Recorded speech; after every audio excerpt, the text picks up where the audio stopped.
వయస్సులో వసంతమే ఉషస్సులా జ్వలించగా మనస్సులో నిరాశలే రచించలే మరీచిక పదాల నాయగా స్వరాల సంపద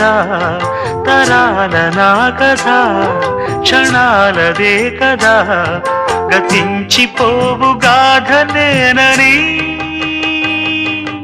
ఆమని పాడవే హాయిగా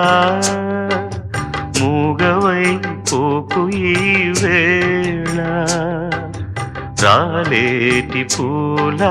రాగాలతో